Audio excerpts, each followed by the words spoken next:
Untuk membahasnya lebih dalam, modus yang biasa dilakukan sindikat narkoba jaringan internasional, kita sudah tersambung dengan pakar hukum narkotika Slamet Pribadi. Selamat sore, Pak Slamet. Ya, selamat sore David. Ya, Pak Slamet, ini modusnya yang biasa digunakan jaringan narkoba internasional itu seperti apa sih, Pak? Ya, kalau jaringan internasional maupun nasional itu tidak berbeda jauh ya. Cuman mungkin ada sedikit agak sistematik ketika jaringan itu adalah jaringan internasional. Seperti yang disampaikan oleh Pak Wahyu Widada tadi, bahwa karena perdagangan haram atau bisnis haram berupa zat narkotika ini tidak selalu dalam jaringan nasional maupun internasional, maka kerjasama internasional maupun nasional itu harus selalu dilakukan.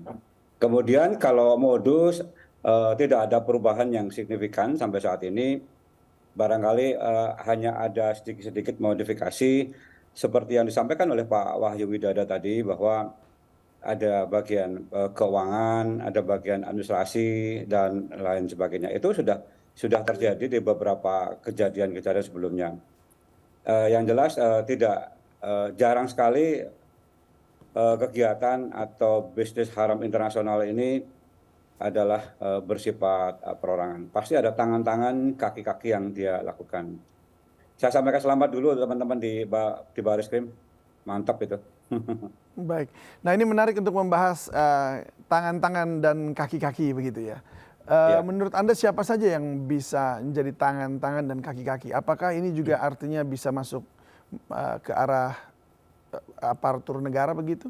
Karena yang Ya. mereka yang menjaga kan sebenarnya. Ya, seperti arahan Presiden pada rapat terbatas kemarin agar ada terobosan. Salah satu terobosan itu untuk soal narkotika banyak sekali yang harus dilakukan oleh aparatur negara di Indonesia. Barangkali menurut saya, Freddy Pratama itu adalah kaki dan tangan jaringan internasional.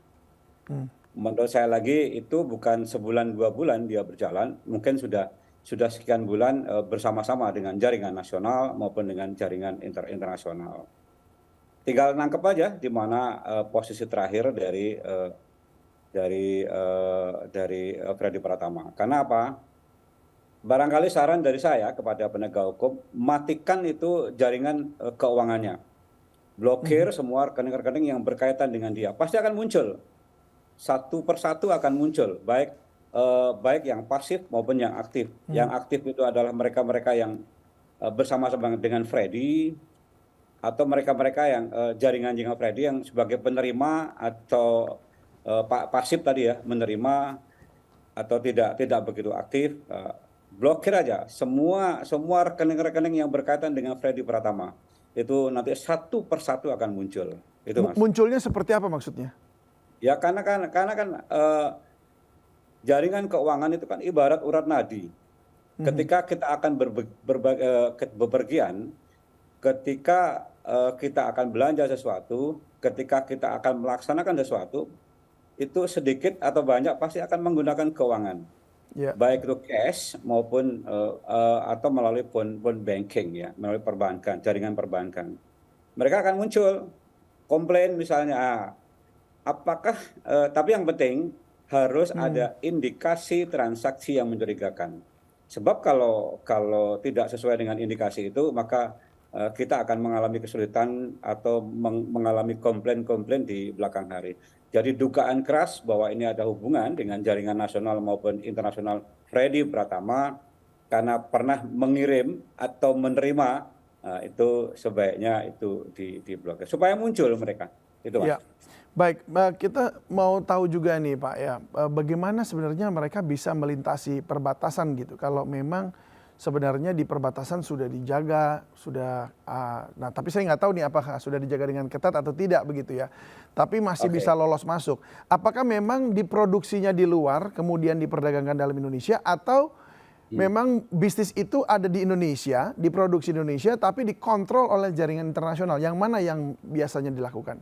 Ya, yang saya alami ketika saya dinas di BNN, semacam sapu itu masih sebagian besar diproduk di luar negeri, bukan ada di Indonesia. Sabu ya? Sebagian kecil itu diproduk di Indonesia, tapi campuran kebanyakan. Sudah KW1, KW2 maupun KW3 atau 4. Tapi kalau yang murni itu kebanyakan dari luar. Karena memang itu adalah bahan dasar obat.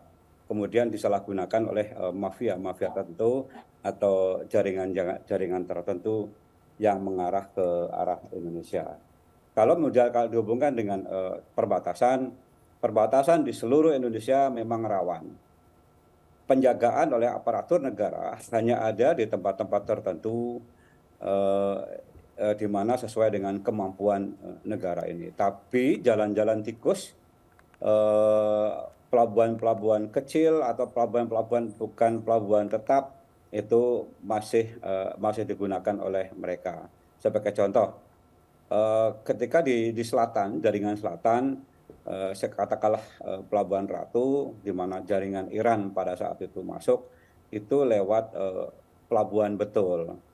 Tetapi dia tidak merapat ke tengah, kemudian orang yang ada di darat lah kemudian diberi simbol atau tanda-tanda supaya merapat ke arah tengah dengan menggunakan perahu kecil. Artinya memang luas wilayah Indonesia dalam rangka peredaran gelap narkotika, jaringan nasional dan internasional itu masih memungkinkan untuk masuk ke arah Indonesia. Jadi memang harapan yang lain adalah selain aparatur yang pada tempat-tempat resmi, masyarakat, nelayan, petani juga, atau penduduk yang ada di hutan juga harus bisa membantu negara ini dalam rangka mengatasi soal jaringan peredaran gelap narkotika. Itu, David. Ya, mungkin memang kalau analogikan bahwa pintunya masih banyak yang terbuka nih di berbagai sudut begitu ya. Tapi dengan tertangkapnya Freddy ini, apakah ini juga bisa akan kemudian mematikan gurita dari jaringan internasional tersebut yang kemudian mengirimkan dari berbagai titik ya atau berbagai pintu untuk ke Indonesianya gitu? Ya, tidak bisa mematahkan jaringan begitu saja kalau metode penyelidikan dan penyidikannya tidak sampai tuntas. Seperti yang saya sampaikan tadi, semua hal yang terindikasi transaksi yang mencurigakan, baik pasif maupun aktif ya, baik pengirim ataupun penerima, itu harus memang untuk tetap atau sementara untuk diblokir supaya mereka muncul. Tapi salah satu negara ini yang jelas sudah hadir dalam rangka memberantas peredaran gelap narkotika. Memang tidak tuntas ya kalau hanya jaringan ini. Butuh sekian hari, sekian minggu, sekian bulan untuk menuntaskan jaringan dari Freddy Pratama ini. Jadi masih butuh tenaga yang cukup kuat, cukup luas, bekerja sama secara nasional maupun internasional. Itu, Mas.